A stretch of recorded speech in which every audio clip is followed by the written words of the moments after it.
Well, 2023 is officially the worst wildfire season in our country's history, and the risk of wildfires will remain very high across Canada for the rest of the summer. Being prepared and having a proper evacuation kit and plan is key to keeping you and your family safe. Here to tell us more about that is Sebastian Sevallo, who works as a professional firefighter in British Columbia. Sebastian, thank you so much for joining us. We all know we should be prepared. Why are so many not? Yeah, that's a great question, Carolyn. Honestly, I think the first reason is complacency. I mean, unless there's smoke in the skies and, everybody's smoked out, then people don't really have it on their minds. I would honestly argue that a lot of people in the country don't really have an idea that it's the worst wildfire season in our history, and that the Donnie Creek fire is currently burning out of control at over 5,700 square kilometers. So, there's a big level of complacency, a lack of preparedness, and I think people just don't really realize how quickly a wildfire can occur, or other disasters for that nature, and how quickly they need to mobilize if that's what happens. So, yeah. Mm-hmm. So to that point, how important is it to have an evacuation plan, and how do we start to map one out?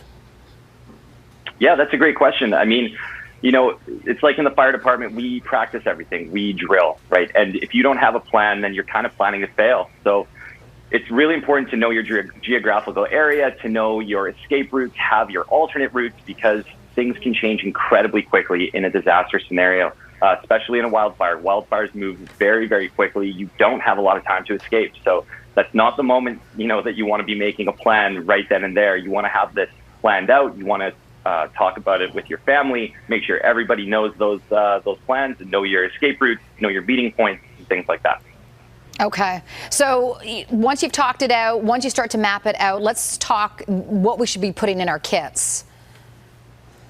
Yeah, that's that's an important question too, because there's two different types of kits. Basically, there's your grab and go kit, which would be, I need to leave now, I'm grabbing this and I'm getting out. And then there's your evacuation kit, which is a little bit more robust. It's so first off, your grab and go kit is going to look something like this. Basically, a backpack, something that you can throw on real quick, have it somewhere handy that you can grab it, quickly have it in your vehicle or right by the front door.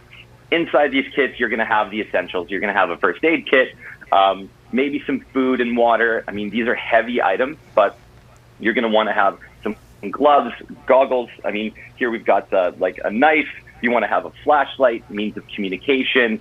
There's really so many different things that you can put in these kits, but the essentials are basically what's there to keep you alive for the next 3 days, because you really don't know where you're going to end up. Are you going to be in a shelter? Are you going to be with a relative?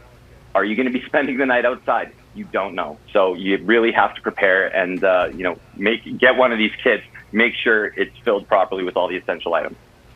Yeah, definitely having the essentials in there. Are there some items that you find are overlooked when it comes to having these emergency preparedness kits? Yeah, absolutely. I mean, it really depends on what, you're about to face.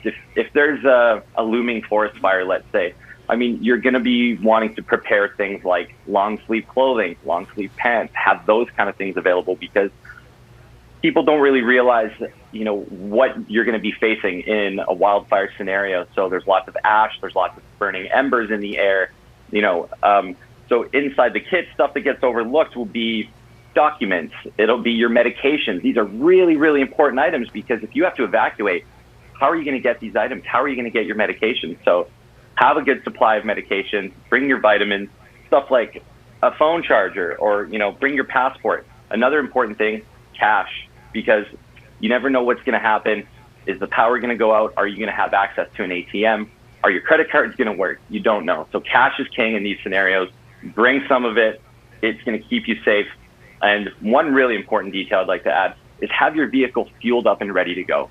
You don't want to wait for an evacuation alert or an evacuation order to come in to be running over to the gas station to fill up. So have that ready. Just prepare yourself. That's literally all that we can ask, because the more you're prepared, the less of a strain you're going to be on emergency services and the volunteers that are trying to help out. Where should you keep it once it's all packed and ready to go? Another great question. I mean, if you can keep one in your vehicle, that's key, because you never know. You might be on the road when this disaster occurs, right? So always great to have one in your vehicle. And then I leave this one actually by my front door. So it's ready to go in case I need it. I don't have to go dig through it. It's not, in the back closet. It's not buried in my garage. It's something that I can grab quickly. Now, the evacuation kit, the bigger one, is actually in a big tote. That's something that I can wheel down to my truck and throw it in. That's going to have more essential items like a 3-day supply of food. This is freeze-dried food, which is great. Tastes delicious, by the way. And also water, because water is kind of the more important thing here. You need about a gallon of water per person per day. So depending on the size of your family, that's quite a bit of weight that you're going to be packing around. So that's what'll go into the evacuation kit that you can leave in your garage or somewhere that you can easily put it into your vehicle if you need to.